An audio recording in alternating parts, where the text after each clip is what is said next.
All right, I want to welcome everybody to Astrix Digital Transformation Podcast Series. This is a series of interviews with thought leaders from the industry. We bring together experts to come in and talk about developing a successful digital-first strategy for helping to transform businesses. My name is Kevin Miller, and I'm going to be the host and moderator for today's session. So I'd like to introduce our speaker for today. First of all, our discussion topic is one that's impacting companies throughout the scientific community, but it's also affecting, essentially all industries. Any industry that's looking to digitally transform their business. The topic of today's session is going to be digital transformation failure. What is the cause and how do you recover from it? So cause and recovery. Joining us today for a very timely and insightful discussion is one of the top experts in digital transformation. His name is Rob Walla. Rob is the Vice President of Laboratory Informatics Services with Astrix. He's responsible for the growth and strategic direction of the Laboratory Informatics Services Division. Rob, I understand that you are one of the founders of Astrix. I think before we get into the session, I'd love to hear a little bit about why you started the business, how that came about, and just tell us a little bit more about this 25-year history that Astrix has. Yeah, sure. Actually, before Astrix, I worked in a laboratory along with one of the other co-founders of the company.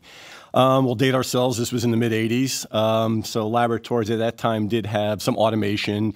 The very beginnings of LIMS systems, actually the lab I worked in had a LIMS system, but it was homegrown. It worked on a mainframe. Certainly didn't have the utility and functionality that you see out there in the commercial market today. Back then, most of the data was still collected manually, written in paper notebooks. Actually, one of the first instruments that I ever ran had a strip chart recorder where you'd get peaks, you'd have to measure them manually and then type them into a linear regression type of a program. So it was very, very, very manual. I recognized, along with the other co-founder, that obviously the automation and the computer aspect of it was going to get better. But that there would always be a need for services to help kind of stitch everything together, integrate them, and actually make them all work together better. The vendors from both the instrumentation side as well as from a LIMS, ELN side, we knew that technology was going to get better, but that there would be a need for a company like Astrix to help them all work better together.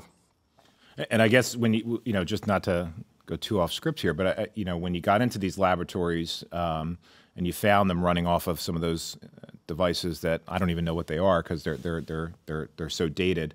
Did you think it was going to be a monumental task to get them up to the point of digital transformation? I think that we recognized that it was going to be a stepwise process. Right, that you were not going to go from manual paper-based notebooks to a full paperless laboratory. Digital transformation is, the word and what people are focusing on today. But before digital transformation, it was called the paperless lab. How do you get off paper? And people are making that slow journey to getting off paper. We're better than where we were 10 years ago, and 10 years from now we'll even be better where we are today. Great. Well, it's obviously a great story about how it all started, and I'm sure, from what I know, Astrix is obviously well positioned to jump in and help these companies, get to that level and get that transformation going. Like a lot of these kind of transformational movements, some of it comes with pain. And, there was a recent study done by the consulting firm McKinsey, and they said that basically 70% of all these digital transformation projects have some level of failure associated with them. It's an astounding statistics, and I'm sure for companies that are considering, biting off on a project like this, it can be very concerning for them. Having been involved in a wide array of these digital transformations, could you help us break down, what are some of the root causes of these failures? What are some of the underlying reasons that lead to these failures? And, in your mind, why is the industry experiencing that? Yeah, when it comes to failures, it doesn't mean necessarily they fail outright, where people just stop and throw their hands up. Though, you can certainly run out of time, patient, money, or all three. A lot of times these projects, they're deemed to be failures because they don't necessarily meet all the goals and objectives of what a company wanted to do initially. And a main reason for this is that I think a lot of organizations get involved with digital transformation without really understanding what it is. A lot of companies think it's just the implementation of a technology, which is certainly not true. There's other aspects of the transformation, from processes to data to organizational change, and they're all very, very, very important. I think a lot of these companies go in without a real plan and without clear goals and objectives of why are we doing this, what part of the business are we going to do this for, and what do we want as the outcomes, and balancing kind of goal-oriented objectives with outcome type of objectives. And not having this plan in place, then it sets a bad foundation for the entire project, because once a company then goes into management and says, okay, here's what we want to do, here's how we're going to do it, and not able to articulate that properly, well, the management may not necessarily be bought into the process. And then this leads to, okay, well, without that, are you going to get funding for it? Are you going to get the resources to do it? The resources that are involved from internal resources of a company are often overlooked. Many people need to participate in these types of projects, and if you don't have that clear goal and objective to get management buy-in and then get the right resources, both from a human capital as well as monetary capital, then projects really start off on the wrong track and they're doomed to fail. Yeah, so and I've seen this in other technologies where you try to tackle something that's really transformational to the entire organization from a departmental perspective, and maybe people go into that thinking that they can do it with a smaller budget, or they can work within a department. So I guess in a life sciences space, you may have a laboratory that may be trying to get to the cloud or something like that, and they're trying to do it themselves with a little bit of help from IT. But if they don't have that full-blown management buy-in, the project might be doomed from the start. Is that fair to say? It's certainly fair to say, and it's not to say that you can't have a big picture initially, to say, here's from an organization, for a company perspective, here's what we want to do.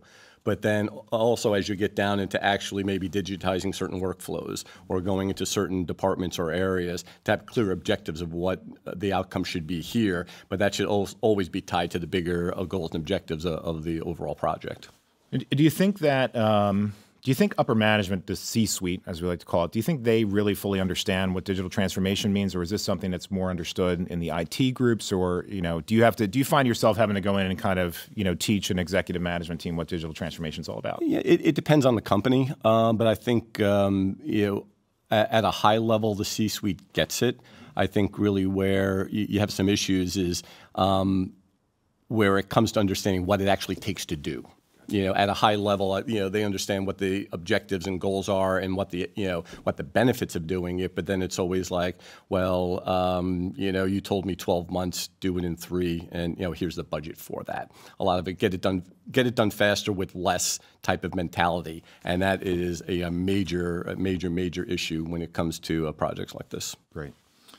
Yeah, I mean, and to recap real quick, just to kind of highlight a couple things you said. So, a lack of defined scope or objectives, a lack of management commitment, inadequate resources or budget. These are going to be kind of 3 of the major, points that are going to cause either catastrophic failure or partial failure of a project. And I can definitely see how, if you overlook any one of these elements, it's going to either set you back, or it can really just blow the whole project up and contribute to that failure rate.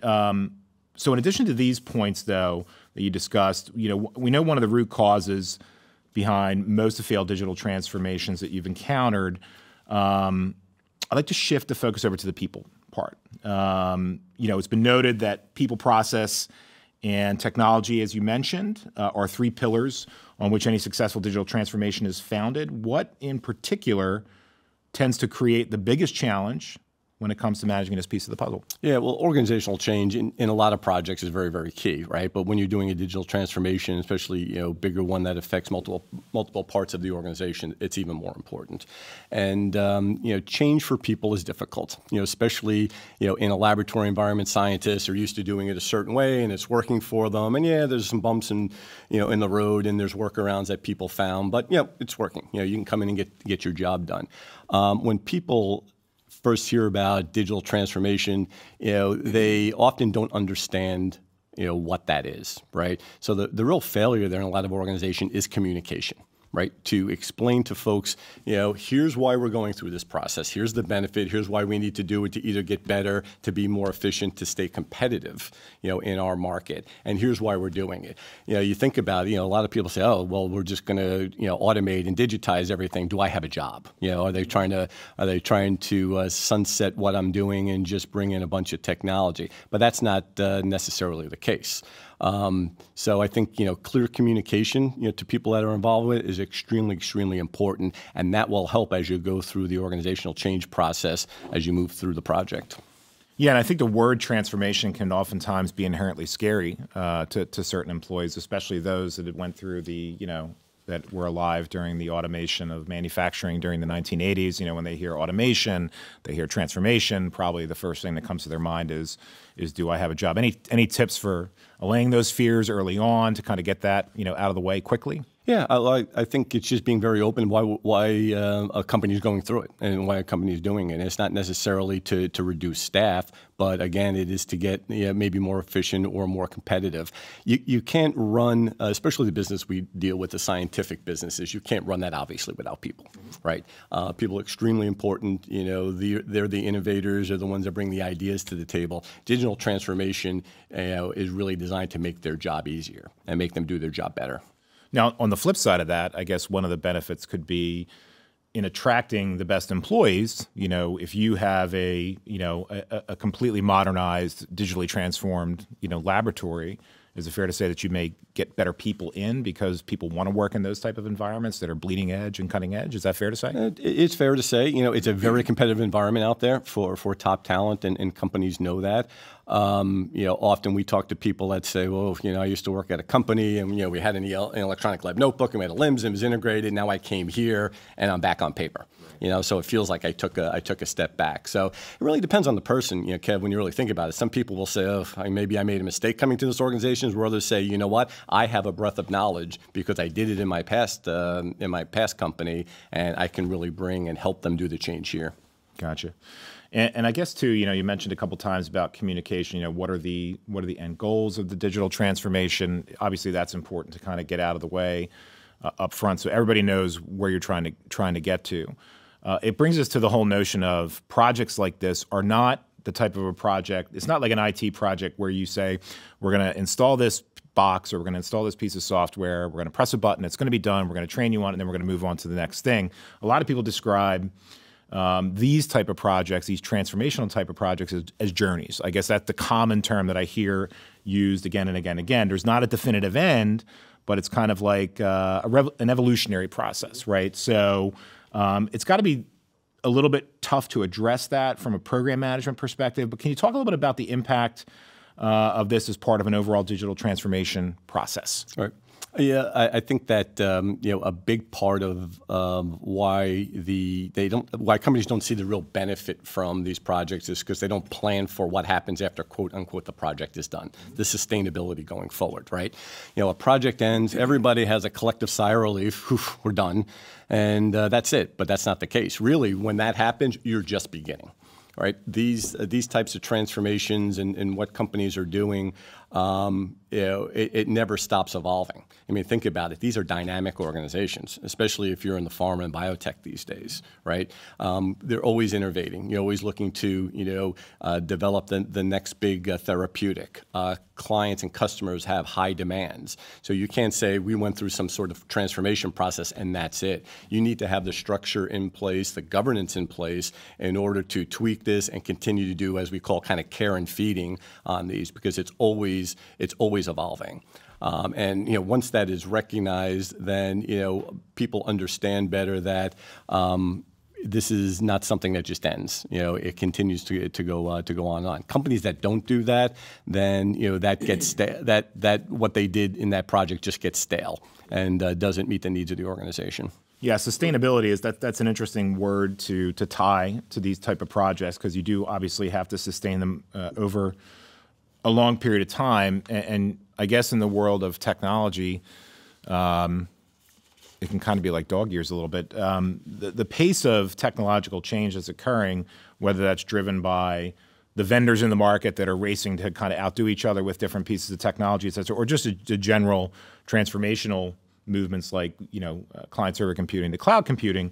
With technology moving at such an unprecedented pace these days, organizations obviously have to remain agile in their approach, as well as they have to plan for a continuous influx of this change and this advancement. Do you build that into a project? Do you try to kind of coach up the companies that you're working with that, hey, listen, you've completed this phase of it, but now we've got to look ahead and you've got to be prepared to what's coming next? And do you come back in and you kind of help coach them up a little bit? Or tell me a little bit about that. Yeah, well, we always try to explain to clients and guide them on what's going to happen after the project ends, right?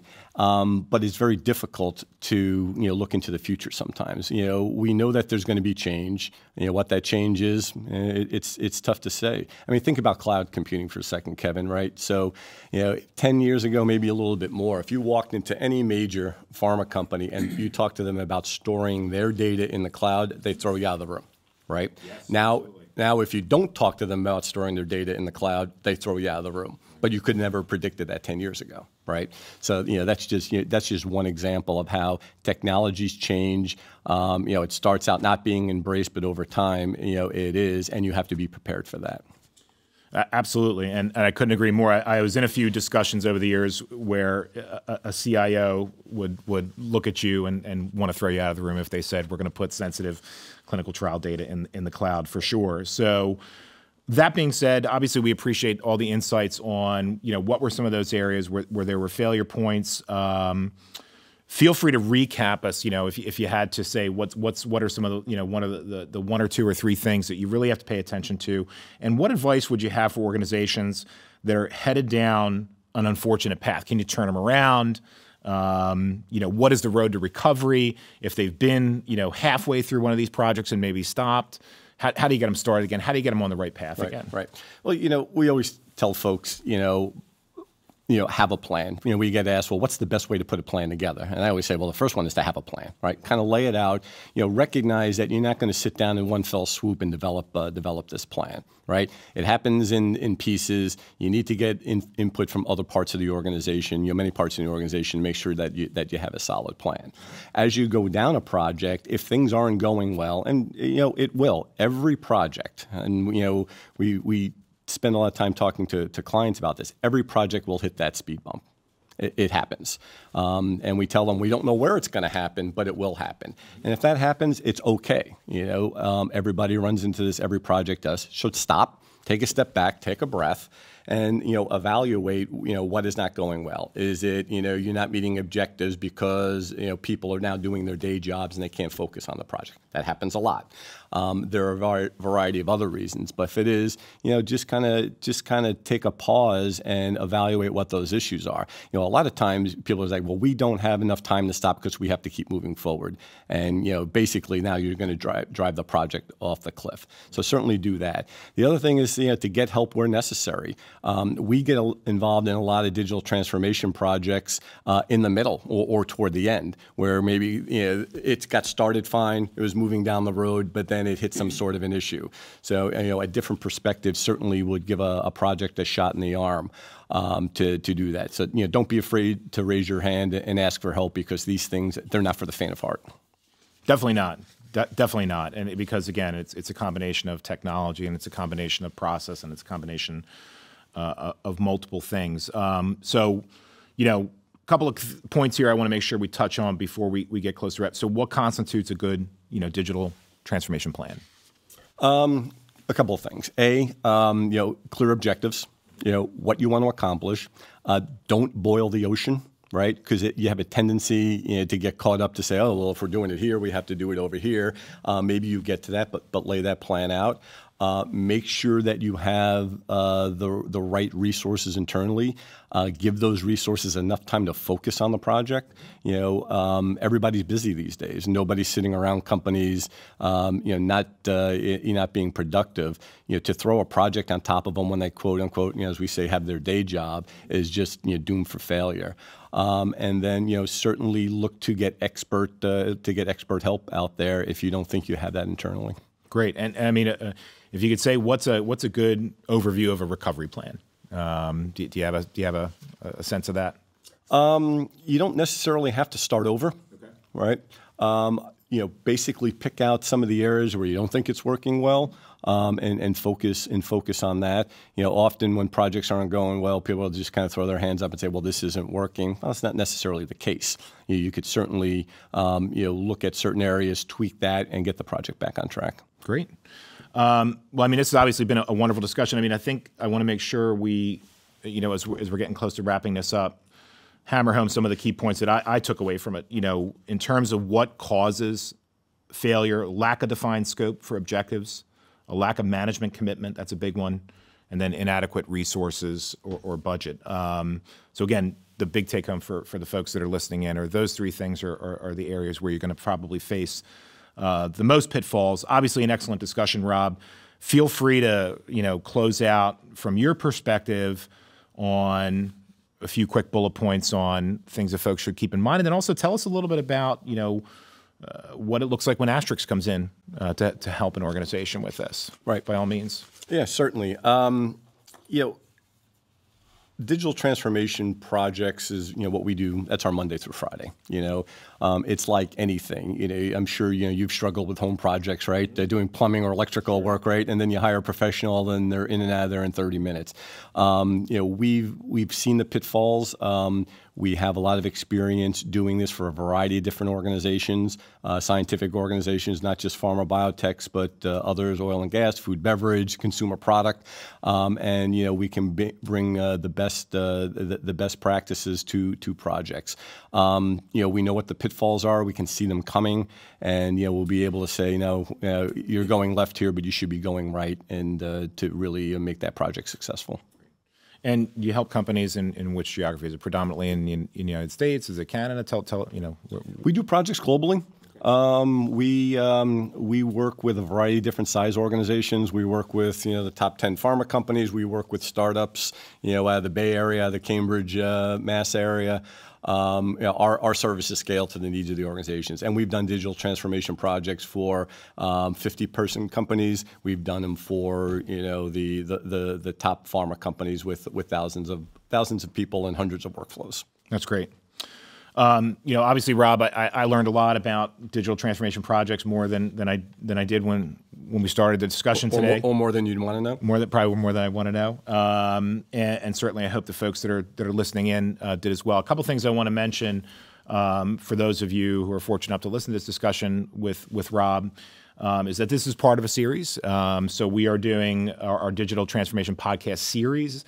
The podcast is going to basically be featured on our website to start, and then you'll be able to get that on all the major podcast platforms. This is the second in the series.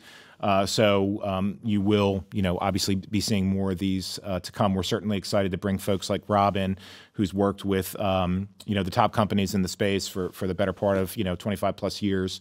So we're thrilled to have that. Rob, if you want to leave any closing comments before we wrap up the podcast, you're welcome to do so.